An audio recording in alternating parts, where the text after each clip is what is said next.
এটি যার বিরুদ্ধে তিনি বা তার আইনজীবীরা এটা বলতে পারবেন। যদি কোনো মিনিমাম বৈধতা থাকে তাহলে সেটা নিশ্চিতভাবে আইনের পথে চলবে। আবার রাজনৈতিকভাবে যদি টার্গেট করা হয়ে থাকে তাহলে প্রমাণ দেওয়ার দায়িত্ব আদালতে, প্রমাণ দিয়ে এই অভিযোগকে প্রমাণিত করার দায়িত্বটা কনসার্ন এজেন্সি। একদিকে অভিষেক বন্দ্যোপাধ্যায়ের আত্মসহায়ককে জিজ্ঞাসাবাদ করছে সিআইডি, আর অন্যদিকে অভিষেক বন্দ্যোপাধ্যায়ের ঘনিষ্ঠ দেবরাজ চক্রবর্তীর বিরুদ্ধে খুলছে প্যান্ডোরার বাক্স। ধৃত প্রাক্তন তৃণমূল কাউন্সিলরের বিরুদ্ধে তোলাবাজির নতুন অভিযোগ। বাগুইআটি থানায় অভিযোগ দায়ের করলেন লিলুয়ার এক ব্যবসায়ী। কি অভিযোগ করছেন তিনি? 1,25,00,000 টাকা তোলাবাজির অভিযোগ তিনি দায়ের করছেন। টাকা দিতে দেরি হলে জরিমানার অঙ্ক বেড়ে যেত। ভিআইপি রোডের পাশে একটি বিল্ডিং থেকে লোহা কেনার বরাত পান ওই ব্যবসায়ী। আর কাজে নামতেই চড়াও হয় দেবরাজ চক্রবর্তীর অনুগামীরা।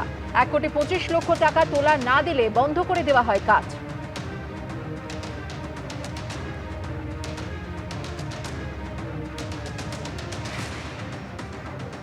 অভিষেক বন্দ্যোপাধ্যায়ের ঘনিষ্ঠ দেবরাজ চক্রবর্তীর বিরুদ্ধে বিস্ফোরক অভিযোগ।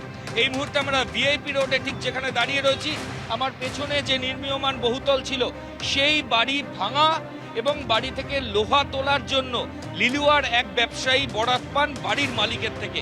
যেটা অভিযোগ যে বরাত পাওয়ার পর ওই ব্যবসায়ী যখন এই ভাঙার কাজ শুরু করেন এবং এখান থেকে লোহা তোলার কাজ যখন শুরু করেন তখনই দেবরাজের অ্যাসোসিয়েটরা এখানে চলে আসে।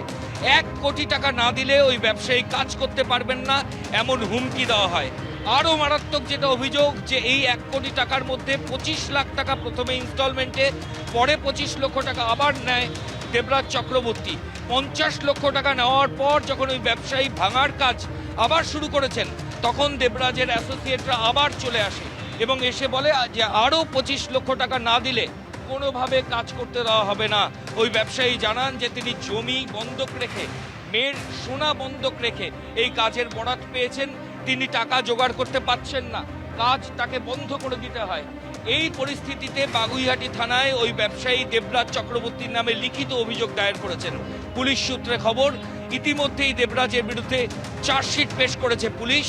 সাপ্লিমেন্টারি চার্জশিটে এই নতুন কীর্তির কথা উল্লেখ থাকবে। ক্যামেরায় সন্দীপ পালের সঙ্গে ময়ূখ ঠাকুর চক্রবর্তী, এবিপি আনন্দ, কলকাতা। देवराज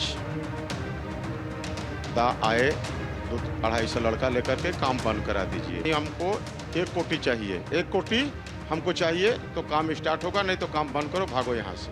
ये ठीक है, सेटलमेंट करो और इंस्टॉलमेंट में हम पैसा देंगे। हम लोग क्लियर किए कि ठीक है 1 कोटी देगा, किस्त वाइज में देगा। 2 बार में हम लोग 25-25 लाख रुपया दिए। कुछ दिन काम चला, काम चलने के बाद फिर वो लोग आए कि भैया अभी 3-4 महीना हो गया, अब आप लोग लेट कर रहे हैं पैसा देने में, अब 1 कोटी नहीं 1 कोटी 25 लाख लगेगा। तो हम लोग तो 50 लाख दे चुके थे।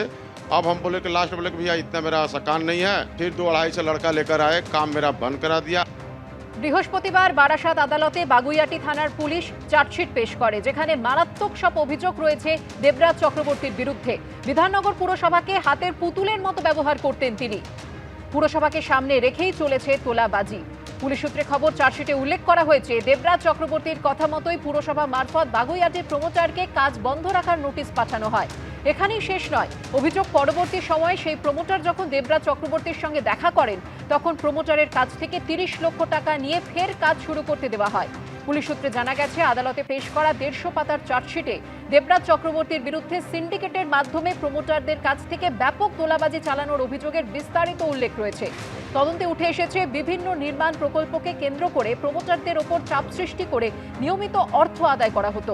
সেই তোলাবাজির টাকায় সম্পত্তি কেনার অভিযোগও চার্জশিটে উল্লেখ করা হয়েছে। বারাসাত আদালতে পেশ করা চার্জশিটে আরও বলা হয়েছে, তদন্ত চলাকালীন দেবরাজ চক্রবর্তীর একাধিক ব্যাংক অ্যাকাউন্ট ফ্রিজ করা হয়। পাশাপাশি তার 2টি লকারে বিপুল পরিমাণ সোনা থাকার বিষয়টিও তদন্তে উঠে এসেছে। পুলিশ সূত্রে খবর, ভারতীয় ন্যায় সংহিতার 111 ধারা সহ একাধিক ধারায় দেবরাজ চক্রবর্তীর বিরুদ্ধে অভিযোগ আনা হয়। তদন্তকারীদের দাবি, সংগঠিত অপরাধমূলক কার্যকলাপ এবং সিন্ডিকেটের মাধ্যমে তোলাবাজির অভিযোগের ভিত্তিতেই এই ধারাগুলি প্রয়োগ করা হয়েছে। ইতিমধ্যেই 11 জন সাক্ষীর বয়ান নেওয়া হয়েছে বলে চার্জশিটে উল্লেখ।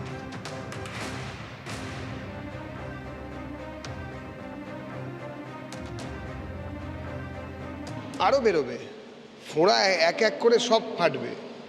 যারা মানুষের সঙ্গে বেইমানি করেছেন, যারা বিভিন্ন সময়, একটা দুটো নয়, প্রাতিষ্ঠানিকভাবে এই কাটমানি বা তোলাবাজিকে যারা সুপ্রতিষ্ঠিত করেছিলেন, তারা যেই হন না কেন, মানুষ তাদেরকে ঠিক খুঁজে বার করবে এবং প্রশাসন ব্যবস্থা নেবে। আজকে সুপ্রতিষ্ঠিত ভয়ে আউট ভরসা ইনের যে স্লোগান আমরা দিয়েছিলাম, সেই স্লোগানকে আমরা বাস্তবায়িত করতে পেরেছি। কেউ সাজা থেকে এড়াতে পারবেন না, সাজা থেকে বাদ যাবেন না। এটি যার বিরুদ্ধে তিনি বা তার আইনজীবীরা এটা বলতে পারবেন। যদি কোনো মিনিমাম বৈধতা থাকে তো তাহলে সেটা নিশ্চিতভাবে আইনের পথে চলবে।